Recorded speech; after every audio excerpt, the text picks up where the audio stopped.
Are you Catholic? You're Protestant.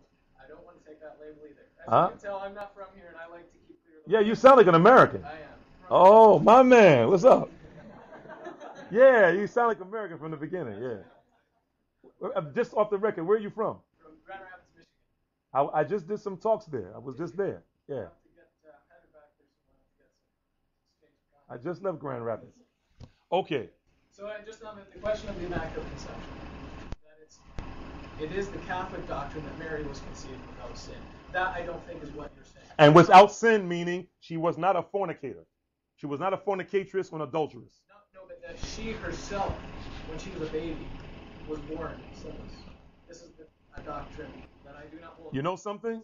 I agree with you 100%. That's what I agree with you 100% because the Muslim belief is that every human being is born sinless. Every human being is born sinless, and when they come to the age of discretion and or puberty, they become sinners. But every single baby that comes from the womb of a woman is sinless. Not that they're born in sin. So I agree with you with that. We wouldn't agree on that, but that's another point. Yes. I thought I could get you with that one and maybe slip that pie you. Sorry. Yes, sir. Thank you for what You're Irish. I'm Irish. Yes. Belfast, Irish. My question really was back to the heading of the talk today. And could you give us your view on racism and prejudice and equality? Actually, we have a lecture. That's for tonight. But I think that's for the Muslims, right? That's to the non-Muslims. The talk tonight is Islam and I think the solution to racism. But if you want to get a sneak preview, I can tell you right now that that word that we gave earlier, tawheed, and this is also for the Muslims, because racism is real. It exists. And I was saddened when in the car coming here, I was told that Belfast is considered the most racist city in the world. I was saddened. I don't necessarily believe that because I'm a black American and I know what racism is because I used to be a racist for many years. I was a black racist. Every single white person in existence was considered a devil as far as I'm concerned. That used to be my belief. So I understand racism. But this issue of racism in Islam, or racism as dealt with by Islam, is directly related to that principle called tawheed, which is the belief in the uniqueness of Allah and His oneness. If the people really understood, if they really truly understood tawheed, they would never be racist again. And one of the proofs that even the Muslims, and please forgive me for bringing out the dirty laundry, one of the proofs that the Muslims don't understand tawheed is because we find even some of them being racist. It's because they don't understand tawheed. They don't really understand who is Allah. They don't understand the attributes of Allah and the characteristics of Allah. He is the one who says, هُوَ الَّذِي يُصَوِّرُكُمْ فِي الْأَرْحَامِ كَيْفَ يَشَاءُ. It is He who forms in the wombs of the women as He wills. He does what He wants when He forms that creature. He makes some black, He makes some white, He makes some whatever color, some thick lip, some thin lip, some straight hair, some kinky hair. It is He who does that. So if, in conclusion to your question, if people have a problem with someone's color or their ethnicity or their nationality, then in reality, they have a problem with the one who created them. Because He is the one responsible for that. I didn't create myself and you didn't create yourself. You didn't create yourself white and I didn't create myself black and I didn't have a choice in it and neither did you. That was from the Lord of the worlds. So a racist in reality is throwing stones at the Lord of the worlds in his racism. Do you agree, Josh?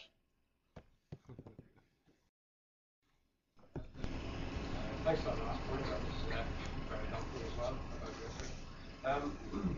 You said that Jesus preached the same message as Muhammad, or was given the same message as Muhammad, and that Jesus preached that there is one God. There are some passages then that I'm sure you have an interpretation of that might be helpful to me. Jesus said a number of things that would lead us to believe that He was God Himself. I know that people probably wouldn't believe that, but I just passages. There's a sort of, the one that I can think of anyway is whenever he said, before Abraham was, I am. And when he said that, those that were standing around fell back. And I mean, there are lots of others in John's Gospels. There are 7 I ams. You probably know that. And he says, I am the resurrection and the life, and I am the way, the truth, and the life. But the key clause is the I am. Jesus claimed to be I am, which of course was the name given to Moses, the prophet, by God himself, as tell them I am sent you. He also said things like in John 16, I will send the Comforter to you, and he will lead you into all truth, indicating that he would send the Holy Spirit, which of course is the third member of the Trinity, or our Trinity. Could you explain your interpretations of those passages, the I am passages, and perhaps Jesus' allusion to the Holy Spirit? You're welcome. Those particular verses and passages of the Bible all have to be looked at in their context. I would ask the question while trying to address that, 2 questions. Is there any place in the Bible, any place, where Jesus explicitly, unequivocally says, I am God, or number 2, worship me? Is there any place explicitly in the Bible that he says, I am God? Because this is a very important point, and very important. It's an integral doctrine. It's a foundational doctrine of Christianity to believe, take it easy, to believe in the 3 persons, because that's what the creed says. The creed says we believe in the 3 persons, and those 3 are one, which is another topic, because nowhere can we find the word Trinity mentioned in the Bible. Nowhere, from the Old to the New Testament. In the 73 books of the Catholic version of the Bible, or the 67 books of the Protestant version of the Bible, 66, excuse me, we cannot find the word Trinity mentioned. So we would like to see how the Christians understand. Why, once again, are they giving this exclusivity to Jesus, saying that he is God, when there's no place in the entire Bible where he says explicitly, this is an important doctrine. It has to be explicit. I am God, or do we find him saying, worship me? All right? But rather, we also find some verses that seem to be fair. To be fair, they seem to contradict what you just said. The Father is greater than I. If they are all the same, they are co-equal and co-eternal, then one cannot be greater than the other. They all have to be great and equally great at the same time, because the Trinitarian doctrine is they're all equal, they all coexist, they're all co-eternal at the same time. So for someone to say, he is greater than I, the Father is greater than I, and of course we already know that the Father and the Son are never equal. Never. The Father and the Son are never equal. Whether it is the Father squirrel and the Son squirrel, the Father roach and the Son roach, the Father deer and the Son deer, or the Father human being and the Son human being. Fathers and sons are never equal. One is always greater than the other in one way or another. One has a prior beginning that the other one doesn't have. So where is it that he said, I am God? And where did he say, worship me? My actual question was about the interpretation of those passages from kind of the first 10 seconds of your response there. It seemed to indicate that the interpretation of those passages were out of context. Is that correct? Not out of context, need to be read in their context. Okay. And to be read in their Yes. context, then you're maybe not familiar with the passage, the I am. Yes, I'm familiar. Okay. But there are other places in the Bible, in the Old and New Testament, that people said, I am, and there are other things that are even less than human beings that are said, I am.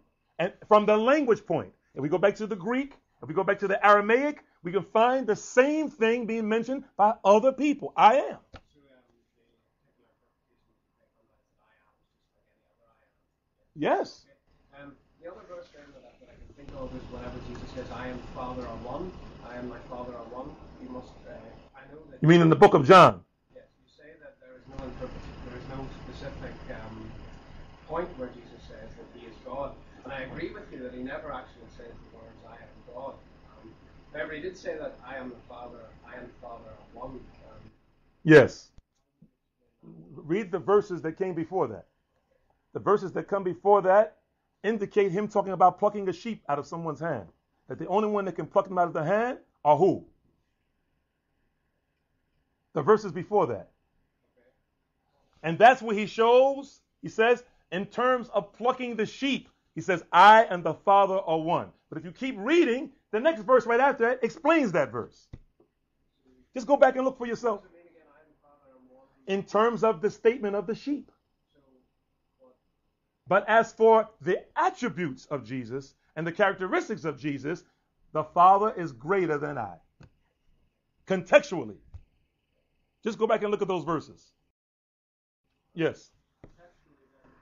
You got to look at the next verses, which, unless you're willing to say that the Jews just were really cut off that they didn't hear, they picked up stones to stone because they understood exactly what he was saying. They could have misunderstood. That's what they thought he was saying. So you're going to have to say the Jews were totally off. You want me to say that? You can if you want. They were totally off.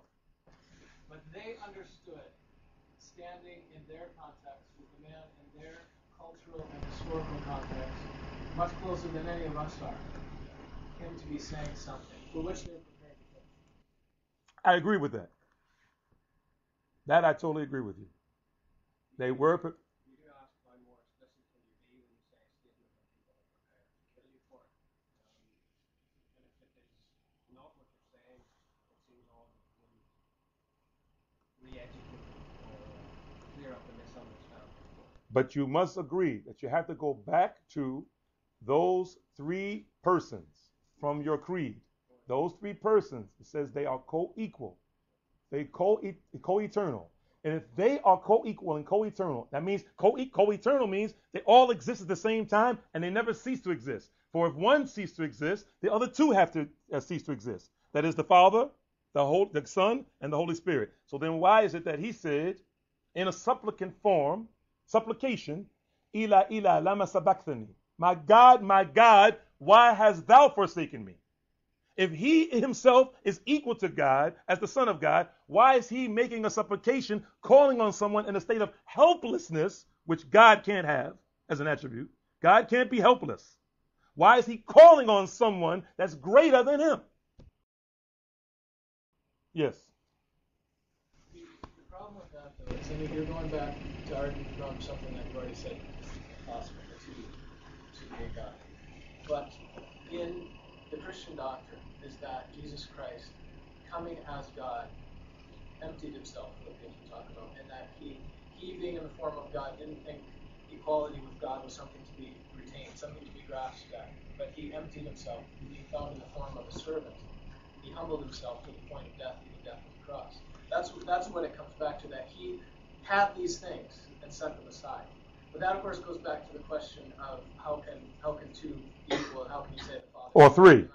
Yes, three. Because how can the Father be greater than I? But are you married? Yes. Is your wife more important than you? Well, the way she bosses me around sometimes, I would think that she would be, yes. Sometimes she's more important than me. I don't know the Muslim the idea of marriage. Is the Muslim understanding that the husband is the head of his home, responsible before Allah for the care of his home? He's the head of the home in some things. She's the head of the home in other things.